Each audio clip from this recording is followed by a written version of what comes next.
Selamat pagi, salam sejahtera. Perkenalkan, nama saya Cynthia Kartikasari dari kelas 19 Manajemen E. Saya akan mempresentasikan sebuah materi dari mata kuliah Manajemen Risiko dengan dosen pengampu Nadia Lutfi Septiana STR SOS MBA. Saya akan menjelaskan tentang prinsip-prinsip manajemen risiko. Setiap hari, kita membuat keputusan. Satu keputusan mengantarkan kita kepada suatu akibat yang pada akhirnya mengharuskan untuk membuat keputusan. Setiap akibat yang muncul bisa berupa akibat baik atau buruk. Tidak ada jaminan semua akan muncul baik. Kemungkinan munculnya akibat buruk itu biasa kita sebut risiko. Dan atas hal ini, Anda memerlukan manajemen risiko yang baik. Dalam berbisnis, terdapat banyak sekali keputusan atau tindakan yang dibuat. Hal itu membuat semakin banyak pula risiko yang mungkin terjadi sebagai akibatnya. Semakin banyak risiko yang ada, semakin besar pula kemungkinan untuk benar-benar terjadi. Hal seperti itu tentu berbahaya untuk sebuah bisnis. Oleh karena itu, jika memiliki sebuah bisnis, Anda harus melakukan tindakan yang mengurangi risiko terjadi. Kita akan mengartikan manajemen risiko. Manajemen adalah suatu upaya untuk melakukan pengelolaan terhadap suatu hal tertentu. Sementara itu, risiko adalah akibat yang tidak menyenangkan dari suatu perbuatan atau tindakan. Jadi, manajemen risiko adalah suatu metodologi untuk menghindari akibat buruk yang mungkin terjadi. Pengertian risiko menurut Vaughan 1978 dalam Darmawi 2016, risiko adalah kesempatan kerugian, kemungkinan kerugian, ketidakpastian. Risiko merupakan penyebaran hasil aktual dari hasil yang diharapkan. Risiko adalah probabilitas suatu hasil berbeda dari yang diharapkan. Nah, komponen manajemen risiko ada lingkungan internal yang pertama. Lingkungan internal adalah lingkungan yang terbentuk dalam suatu organisasi atau perusahaan sebagai hasil dari filosofi, gaya operasional, dan struktur organisasi perusahaan. Nah, yang kedua, penentuan sasaran. Agar bisa sampai pada tujuan perusahaan, pertama-tama Anda harus tentukan terlebih dahulu sasarannya. Tentukan apa yang menjadi tujuan perusahaan sehingga risiko yang mungkin terjadi lebih mudah diidentifikasi dan dikelola.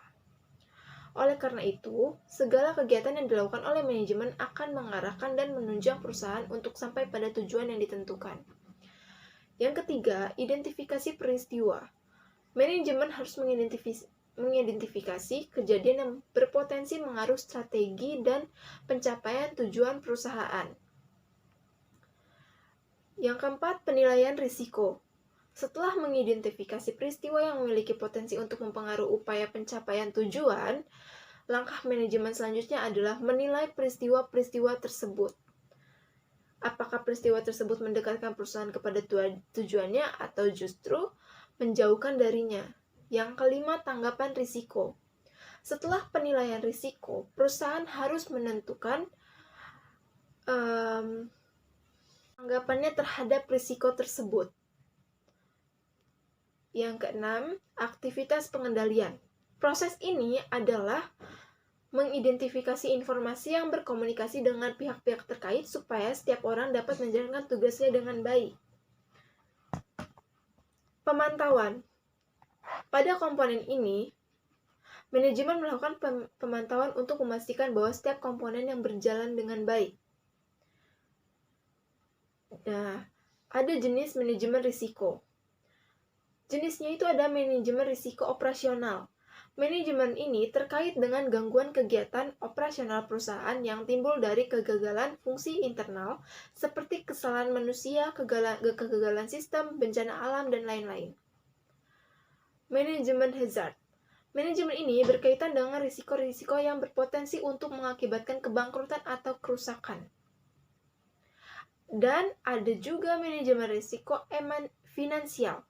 Manajemen ini berkaitan dengan upaya untuk melindungi laba, hak properti, dan aset perusahaan. Dan yang terakhir, ada manajemen risiko strategis. Manajemen ini berkaitan dengan pengambilan keputusan dalam perusahaan. Contoh manajemen risiko. Katakan Anda adalah pemimpin suatu perusahaan. Pada suatu saat, pesaing perusahaan Anda melakukan terobosan pasar. Contoh manajemen risiko. Katakan Anda adalah pemimpin suatu perusahaan. Pada suatu saat, pesaing perusahaan Anda melakukan terobosan besar. Pada titik ini, Anda dengan tim manajemen harus segera mempertimbangkan kejadian-kejadian yang mungkin terjadi. Kemudian, tentukan apakah dampak yang akan dirasakan oleh perusahaan Anda adalah baik atau buruk. Setelah itu, tentukan bagaimana perusahaan Anda akan merespon terhadap risiko tersebut. Terakhir, Anda harus mengawasi kegiatan perusahaan supaya berjalan sesuai dengan tanggapan yang telah ditentukan sebelumnya. Adapun prinsip-prinsip manajemen risiko menurut ISO, agar manajemen risiko menjadi lebih baik, efektif, maka perusahaan harus mematuhi prinsip-prinsip manajemen risiko, yaitu sebagai berikut. Yang pertama, pengelola risiko menciptakan dan melindungi nilai. Manajemen risiko memberikan kontribusi melalui peningkatan kemungkinan pencapaian sasaran perusahaan secara nyata. Selain itu, juga memberikan perbaikan dalam aspek keselamatan, kesehatan kerja, kepatuhan terhadap peraturan perundang-undangan, perlindungan lingkungan hidup, persepsi publik, kualitas produk, reputasi, corporate governance, efisiensi, dan operasi. Yang kedua, ada pengelolaan risiko, merupakan bagian yang terintegrasi dengan seluruh proses bisnis organisasi. Manajemen risiko bukan suatu aktivitas yang berdiri sendiri, namun merupakan bagian dari tanggung jawab dan merupakan bagian proses organisasi termasuk perencanaan strategis dan proyek serta proses perubahan manajemen. Yang ketiga, pengelolaan risiko merupakan bagian dari proses pengembalian keputusan. Pengelolaan risiko membantu memberikan informasi kepada pembuat keputusan, membantu menentukan prioritas dan menunjukkan semua risiko yang memerlukan tindakan pengendalian. Yang keempat, pengelolaan risiko secara eksplisit memperhitungkan ketidakpastian. Pengelolaan risiko eksplisit memperhitungkan ketidakpastian, memperkirakan sifat ketidakpastian dan bagaimana harus ditangani. Yang kelima, pengelolaan risiko dibangun melalui pendekatan yang sistematis, terstruktur, dan tepat waktu. Secara sistematis, struktur, dan tepat waktu merupakan pendekatan pengelolaan risiko yang dapat memberikan kontribusi secara efisien dan konsisten. Hasilnya dapat dibandingkan dengan memberikan hasil serta perbaikan. Yang keenam, pengelolaan risiko membutuhkan ketersediaan informasi yang memadai. Informasi dalam proses manajemen risiko merupakan dasar sumber informasi yang berupa data historical, respon pemangku kepentingan, pengalaman, observasi, estimasi, dan pertimbangan ahli. Akan tetapi, harus disadari bahwa semua informasi memberikan keterbatasan yang harus dipertimbangkan dalam pengambilan keputusan, baik dalam membuat model risiko maupun perbedaan pendapat yang mungkin terjadi di antara para ahli. Yang ketujuh, ada pengelolaan risiko membutuhkan kustomisasi. Manajemen risiko harus diselarasakan dengan lingkungan eksternal dan konteks internal serta profil risiko. Dan yang kedelapan, pengelola risiko mempertimbangkan faktor manusia dan budaya. Penerapan manajemen risiko disesuaikan dengan kapabilitas organisasi, persepsi, dan tujuan individu secara internal maupun eksternal di luar organisasi yang dapat menunjang atau menghambat pencapaian tujuan organisasi. Yang kesembilan, pengelolaan risiko bersifat transparan dan inklusif untuk memastikan bahwa manajemen risiko masih tetap relevan para pemangku kepentingan dari seluruh level organisasi dan pemangku kepentingan secara efektif keterlibatan para pemangku. Yang ke-10, pengelolaan risiko bersifat dinamis. Berulang dan tanggapan terhadap perubahan. Ketika organisasi mengalami perubahan dan terjadi peristiwa baru, konteks dan pemahaman risiko yang juga mengalami perubahan. Dalam hal ini, monitoring dan review berperan memberikan kontribusi atas perusahaan yang terjadi sehingga muncul Risiko baru ada yang berupa frekuensi maupun dampaknya, dan ada risiko yang sudah tidak muncul kembali, sehingga manajemen risiko harus senantiasa tanggap terhadap perubahan yang terjadi. Yang ke-11, pengelola risiko dapat memfasilitasi pengembangan kelanjutan dari organisasi. Organisasi pengembangan dan menerapkan perbaikan strategi manajemen risiko serta meningkatkan kematangan pelaksanaan manajemen risiko dari seluruh proses lainnya. Risiko dan ketidakpastian. Ketidakpastian menurut Rustam 2017 mengacu pada pengertian risiko yang tidak diperkirakan, sedangkan risiko mengacu pada risiko bisa diperkirakan. Dan yang kedua, ada subjek risiko memiliki ukuran kuantitas. Diketahui tingkat probabilitas kejadiannya dan ada data pendukung mengenai kemungkinan kejadiannya. Dan ada prinsip-prinsip identifikasi risiko. Pengertian pengidentifikasi risiko merupakan proses analisa untuk menemukan secara sistematis dan berkesinambungan atas risiko atau kerugian potensial yang dihadapi perusahaan. Karenanya diperlukan checklist untuk pendekatan yang sistematik dalam menentukan kerugian potensial.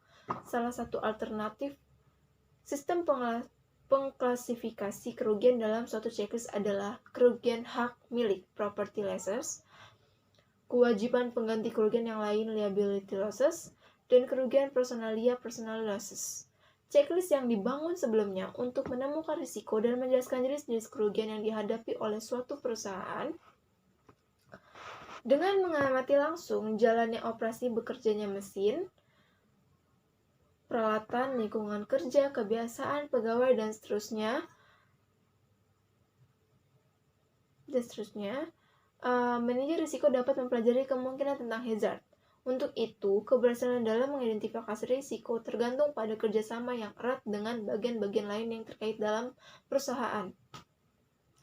Manajemen risiko dapat menggunakan tenaga pihak luar dalam proses mengidentifikasi risiko, yaitu agen asuransi, broker, atau konsultasi manajemen risiko.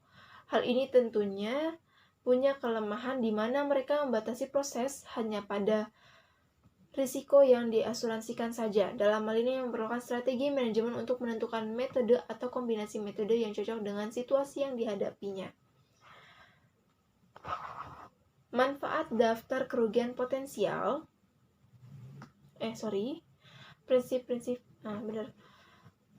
Manfaat daftar kerugian potensial. Meningkatkan manajemen risiko mengenai kerugian yang dapat menimpa bisnisnya. Yang kedua, sebagai dasar penentuan teknik mengurangi risiko. Yang ketiga, sebagai bahan pembanding dalam evaluasi program pengurangan risiko yang telah dilakukan selama ini.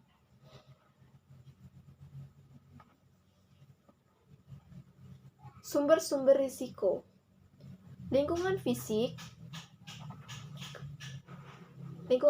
bangunan yang dimakan usia sehingga menjadi rapuh. Sungai yang bisa menyebabkan banjir, gempa bumi, badai, dan topan. Lingkungan sosial, kerusuhan sosial, demonstrasi, konflik dengan masyarakat lokal, pemogokan pegawai, pencurian, dan perampokan. Lingkungan politik, perubahan perundangan, perubahan peraturan, konflik antar negara yang menyebabkan boikot produk. Lingkungan ilegal,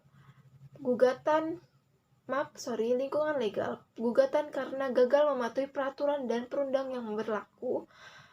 Lingkungan operasional, kecelakaan kerja, kerusakan mesin, kegagalan sistem komputer, seorang virus terhadap komputer. Dan lingkungan ekonomi, keluasan ekonomi, inflasi yang tidak terkendali. 6 tipe risiko yang penting. Risiko komoditas, harga komoditas yang jatuh padahal berusaha memegang komoditas tersebut. Risiko cuaca yang tidak menguntungkan sehingga mengacaukan panen dan kemudian menurunkan volume pertanian yang dikirimkan oleh perusahaan. Risiko counterplay perusahaan gagal memenuhi kontraknya terhadap perusahaan. Risiko lingkungan, perusahaan menghadapi tuntutan hukum karena perusahaan dituduh merusak lingkungan. Risiko persediaan yang dipegang mengalami kerusakan. Risiko kredit, counterplay gagal bayar pada perusahaan. Dan itu saja yang bisa saya sampaikan, dan selamat pagi.